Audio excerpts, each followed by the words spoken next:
read a story once in a book about a promise. I hated the book, but the story really stuck. It was about Richard and Kirsty. They met when they were 14.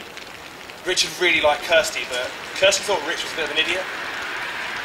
Fortunately for him, though, they got to talking one day, and they became friends.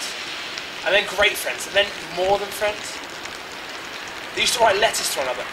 Not emails, but proper old-fashioned letters, detailing all their loves and all their hopes.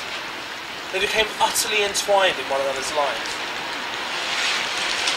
But about a month before they went to university, they decided it was going to be too hard, too difficult to stay together.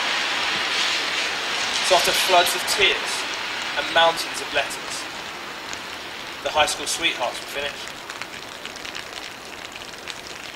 Richard wasn't happy though, and that night he dug down into her garden, dug a hole 3 foot wide, and placed a box full of all the letters that they'd written over the year, deep in the earth. He buried his hopes, and he made himself a promise. In a month, they were on different sides of the country. Never spoke. But 3 years later, they met again in a shop when they came home. And they got to talking. They became friends again.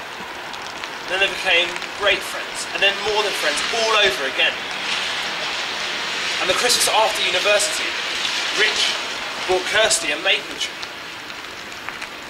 She tried to look excited as he pointed her outside and said, "Plant it there."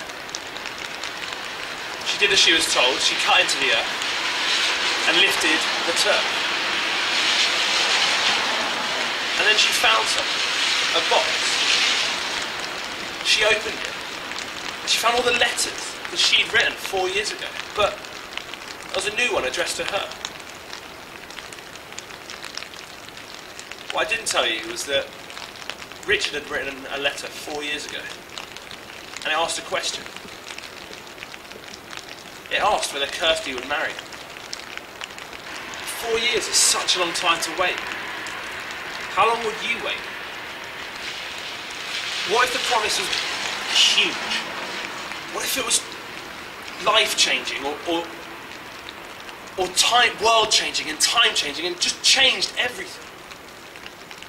How long would you wait? Abraham had to wait a while, tens of years, dozens of years. He and his wife were really old when God promised to bless the whole world through him and their family. There was a problem though. They had no kid. And with no kid, there was no family.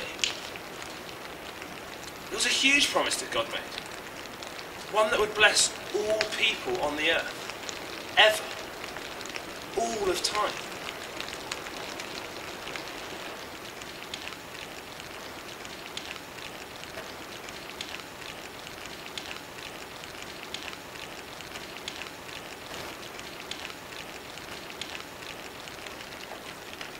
But to Abraham, this promise meant something.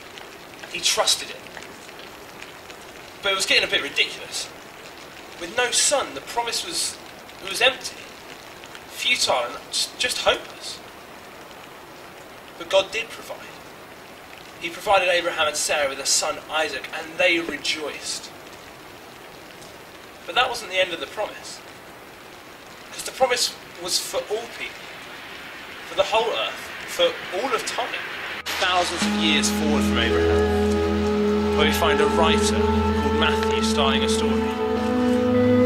He starts with these words: a record of the genealogy of Jesus Christ, the son of David, the son of Abraham. He starts with the genealogy of Abraham, following it all the way through to Jesus, the fulfillment of God's promise from 4,000 years ago. 4,000 years for a baby. What a wait. I guess it's your turn now to decide whether it was worth waiting for.